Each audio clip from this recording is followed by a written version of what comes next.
Todo mundo espera alguma coisa de sábado à noite, nem que seja mais uma videoaula de teoria da computação que não tinha programado para fazer. Pois é, eu tinha falado na videoaula passada que eu ia falar sobre máquinas de Turing multifitas. Mas daí eu lembrei, poxa, ainda tem a fita duplamente infinita, então vamos mais uma videoaula. Beleza, então aqui está a segunda videoaula, que seria a 1.5, vá lá, que é a máquina de Turing com fita duplamente infinita. Basicamente, essa variação da máquina de Turing é a máquina de Turing que a gente viu anteriormente, é definida pelo Sipser, porém, a definida pelo Sipser, ela tem uma célula mais à esquerda, né? Ela inicia a fita e depois tem infinitas células. Essa, ela é uma fita que não tem fim nem para a esquerda nem para a direita. É isso. Eu sei que esquerda e direita aí para vocês aparecer ao contrário. Dessa vez não é o problema comigo, que todo mundo sabe que eu tenho problemas com esquerda e direita, mas porque a webcam fica espelhada e eu ainda não sei fazer essa definição de trocar tudo de novo. Enfim, a questão é a seguinte: a máquina de Turing com fita duplamente infinita basicamente é uma fita dividida em células, um símbolo por célula, tal como antes, mas tem infinitas células para a direita, infinitas células para a esquerda. Pronto. Como é que ela funciona? Que nem a máquina de Turing que a gente tinha visto antes, com a diferença de que, onde é que eu vou colocar a minha entrada? Em algum lugar dessas infinitas células, começa a colocar a entrada. Coloca o primeiro símbolo e vai colocando os seguintes à direita. E o cabeçote vai iniciar na célula mais à esquerda da palavra de entrada, ou seja, o cabeçote fica no primeiro símbolo da palavra de entrada, né? A entrada inserida, um símbolo por célula, cabeçote é posicionado no símbolo mais à esquerda da palavra de entrada. Ou seja, se eu tiver lá, minha entrada for, se minha entrada for 0001, por exemplo, eu botei aqui uma fita infinita, 0001, né? Então, 0001, digamos. Essa era a entrada, o cabeçote vai estar posicionado no símbolo mais à esquerda da palavra de entrada. E a gente lê da esquerda para a direita. Ok. Processamento é de acordo com a função programa. Aceitação e rejeição. Aceitação se parar, se chega no estado de aceitação. Rejeição se ou não está definida ou se chega no estado de rejeição. Pronto. Tá, professora, mas se a gente está no símbolo mais à esquerda e for para a esquerda. Bom, não importa que o símbolo era, na do Sipser era se eu tivesse na célula mais à esquerda. Aqui eu não tenho célula mais à esquerda, então se eu tiver um movimento para a esquerda, eu vou para a esquerda. Que aqui eu digo, tá, vocês já entenderam, aqui é a minha esquerda, eu juro para vocês.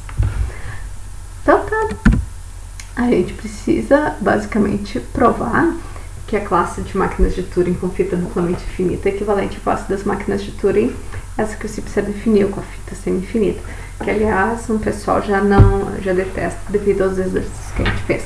E aqui vai dar pra ver por que é tão chato, às vezes, programar nessa semi-infinita, porque tem que fazer várias voltas pro início da fita, empurra, vai, assim.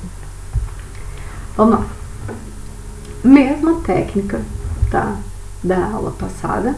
Aqui a gente eu não vou deixar tudo formalzinho, né? Não vou dar assim, eu tenho a máquina M, então a de duplamente infinita equivalente vai ter essa função no programa com esses estados aqui. A gente vai fazer uma simulação para ficar num nível maior aqui de abstração, tá?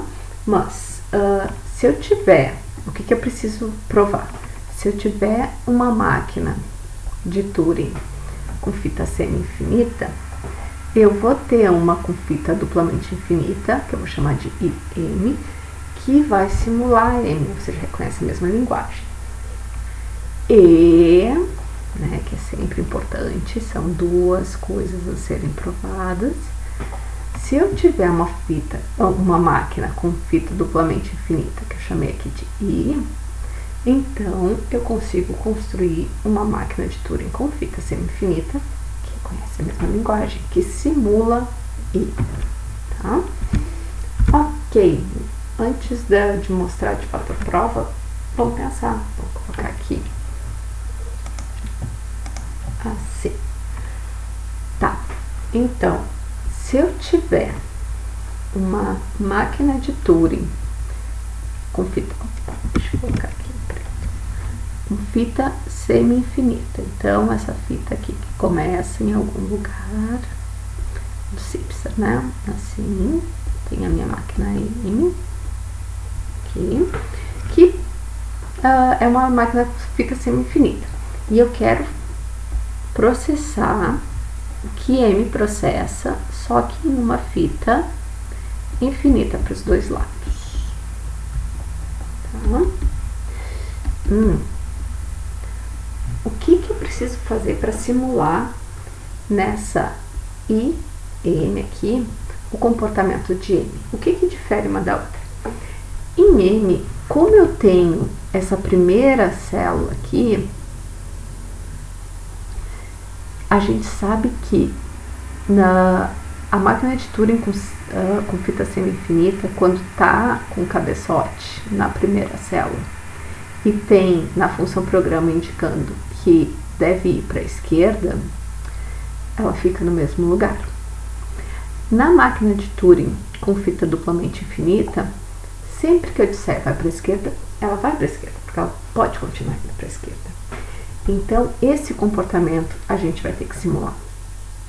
De resto, faz como está processando M. Então, IM vai imitar M. Só tem que cuidar com relação a essa marcação. Eu preciso saber quando é que eu estou no que seria a minha célula mais à esquerda. Como é que eu faço isso? Bom, se eu tiver com uma entrada qualquer, quando eu coloco uma entrada qualquer em M, eu coloco a minha palavra aqui, lembra 0, 0, 0, né? Em M vai estar em algum lugar aqui, 0, 0, 0, 1. E inicia assim. Porém, eu preciso marcar onde é que está o meu início de fita. O que a gente vai fazer? A gente vai fazer uma marcaçãozinha aqui. Vem pra cá, fazer um hashtag. Faz uma marcação aqui. Tá como? Antes de começar a processar como o M processaria, eu faço uma rotina em que eu vou para a esquerda, coloco um símbolo, sendo que esse símbolo é um símbolo novo, tá? É um símbolo que não tá no alfabeto de M, e ponho o cabeçote aqui de novo. Então, eu tenho agora uma marcação. Se eu chegar nesse hashtag aqui, quer dizer que eu cheguei no que seria o início da minha fita, lá em M. E daí? Então, eu tenho que começar a cuidar se eu vou chegar nesse hashtag. Quando? Quando eu for para a esquerda. É essa a prova. Então, se eu tenho a minha máquina M, né? Essa máquina aqui, tá? Eu vou construir essa IM com fita duplamente infinita que processa da seguinte forma. Primeiro, inicio o processamento fazendo um movimento para a esquerda, insere esse que eu coloquei esse símbolo aqui, tá? Esse X.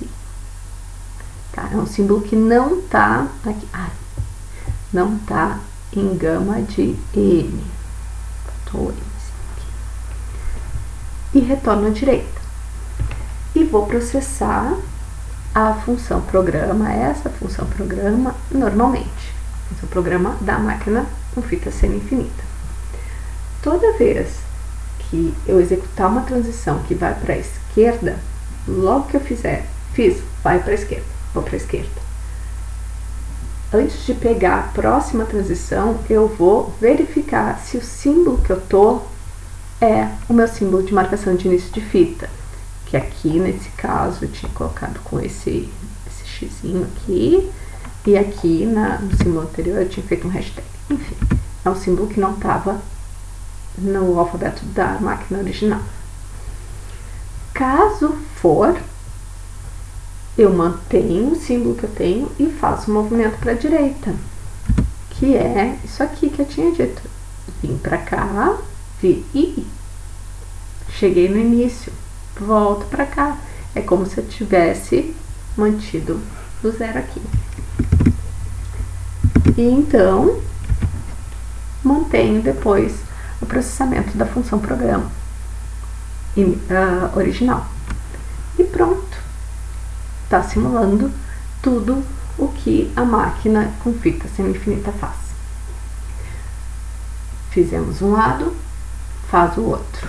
Ou seja, se eu tiver uma fita duplamente infinita, como é que eu faço a simulação dela numa máquina de Turing com fita semi-infinita? Ou seja, que tem um início lá na esquerda. Então tá, então vamos pensar. Eu tenho uma máquina de Turing com fita duplamente infinita e quero simular em uma máquina de Turing que tem um início de fita, né? Uma célula mais à esquerda. Então tá, qual é o problema aqui? Eu tenho aqui a minha fita, que é infinita para ambos os lados, né? Enquanto que do outro, ao que eu quero utilizar, que eu vou fazer para simular essa aqui, ela tem um início de fita.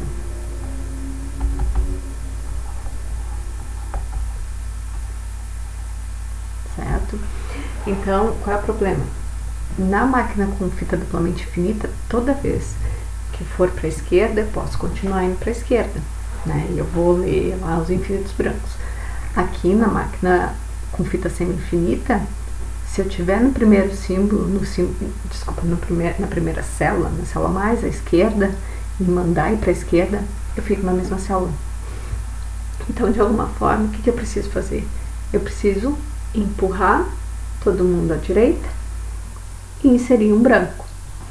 Para isso, o que eu vou fazer é primeiro colocar um símbolo para marcar a minha primeira célula. Então, a gente, antes de iniciar o processamento da palavra de entrada, vai deslocar toda a palavra de entrada à direita e vai colocar um símbolo novo de marcação de início de fita, tá? Então, nesse caso, aquele xizinho aqui, e aqui vai dar 0, 0, 0, 1 e volta. Tem uma coisa, eu sempre vou ter que empurrar, certo? Ok, só que eu não sei em que momento que eu vou empurrar. E esse deslocamento, né? Porque qual é a ideia? Eu vou, toda vez que for para a esquerda, se eu encontrar o símbolo de início de fita, eu mando empurrar tudo de novo e coloco um branco. Mas o quanto que é tudo? Se eu tenho infinitas células para a direita, eu vejo primeiro branco. Isso no meio da minha computação, quando eu estava andando daqui para cá, várias vezes tal, eu escrevi brancos. E tem mais coisa depois. Então, além de escrever um símbolo marcando o início da fita, eu também tenho que ir até o final da palavra de entrada e marcar um símbolo aqui de final de fita.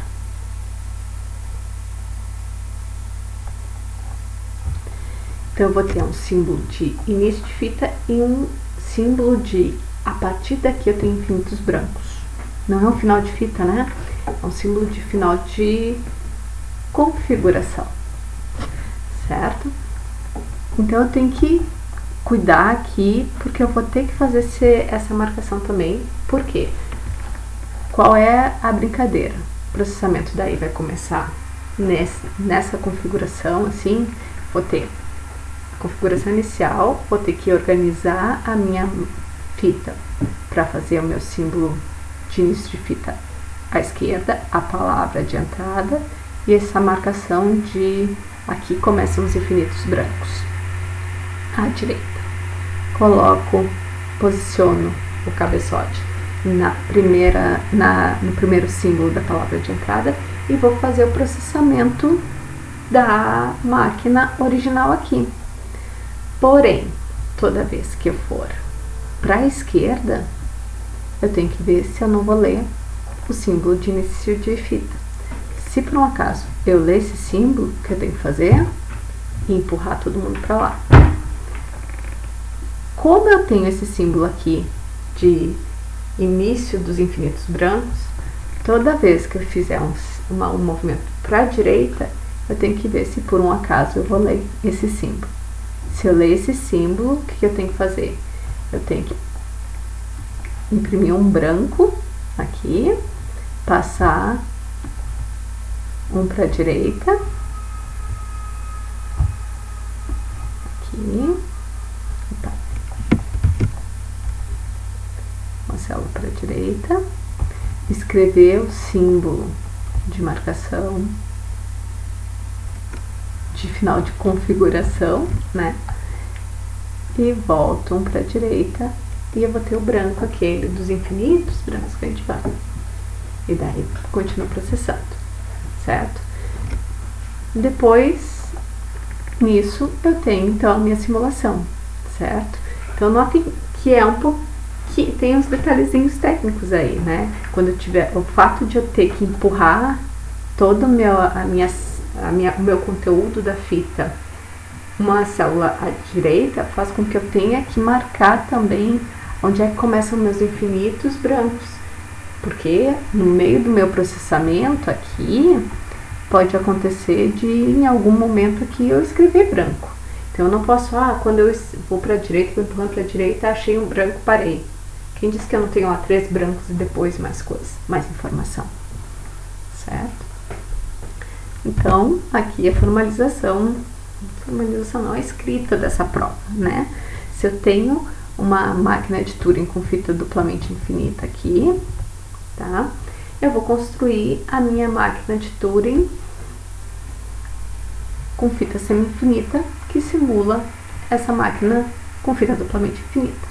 Primeira coisa, a minha máquina de Turing com fita semi-infinita primeiro vai deslocar todo o conteúdo da fita uma célula para a direita, inserindo aqui essa marcação inicial na célula mais à esquerda e essa marcação aqui na célula mais no início dos infinitos brancos. Notem aqui a marcação de início e de fim aqui, ela é um símbolo que não está no alfabeto original da fita, tá? Pode ser o mesmo símbolo? Pode, na verdade até pode. Então eu coloquei aqui um símbolo para o início, outro para o fim, poderia ser o mesmo símbolo, tá? E daí eu posiciono o cabeçote novamente na célula do primeiro símbolo da entrada. Após isso eu vou processar a função programa original, mas eu tenho que ver se essa função programa original for para a esquerda, eu tenho que ver se eu cheguei no símbolo de início de entrada, de início de fita, desculpa. Se for para a direita, eu tenho que ver se eu cheguei no meu final de configuração, tá? E daí fazer a rotina de acordo. Com isso, a gente consegue simular, então, a máquina de Turing com fita duplamente infinita, essa máquina de Turing que eu tenho uma célula inicial à esquerda. Agora sim, próxima videoaula, a gente vê a máquina de Turing multifitas. Até lá!